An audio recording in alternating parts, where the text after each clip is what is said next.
Qu'est-ce qui ne va pas chez moi? Cette nuit, j'ai rêvé d'elle. D'habitude, je ne rêve jamais. Nous étions assis dans une pièce, elle, moi et Katharina. Nous sommes si beaux ensemble. Nous nous appartenons. Il suffit que l'on se touche pour le sentir. Il suffisait que tu passes la porte, et j'étais de nouveau heureuse. Aussi malheureuse que je pouvais être. Le crépuscule tombait dans la pièce.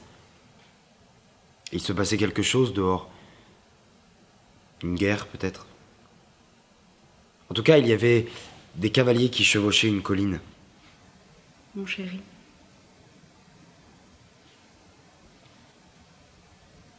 J'aime vraiment ton visage.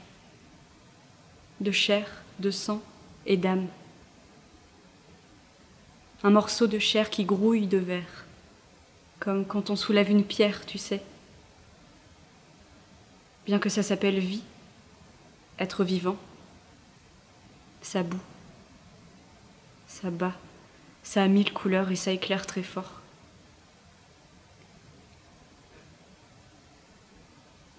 Si tu étais inerte pendant 3 secondes, je serais perdue pendant plusieurs années.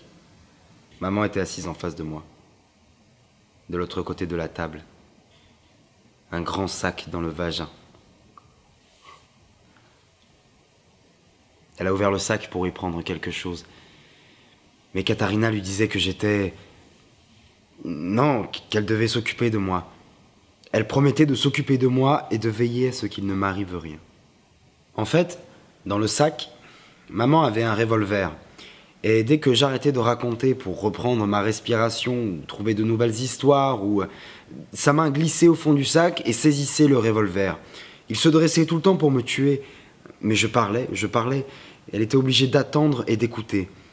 Pas pour entendre ce que je racontais, mais pour le moment où je ne pourrais plus. Quand je me tairais.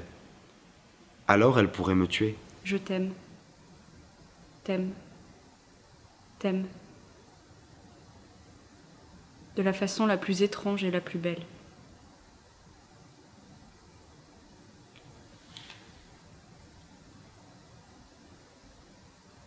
Je sais que je ne peux jamais vraiment te le dire et que tu ne peux jamais le comprendre.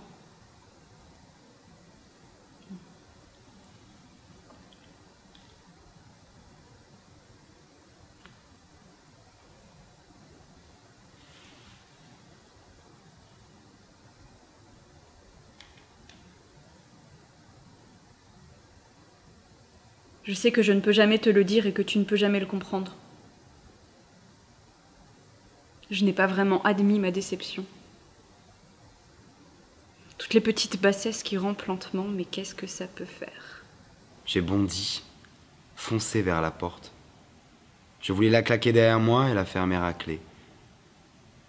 Mais elle s'est transformée en un doux rideau et n'avait pas de poignée. Est-ce que je tremble?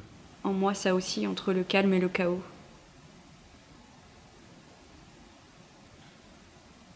Maintenant, on va prendre du temps. On va voyager, tu ne vas pas travailler.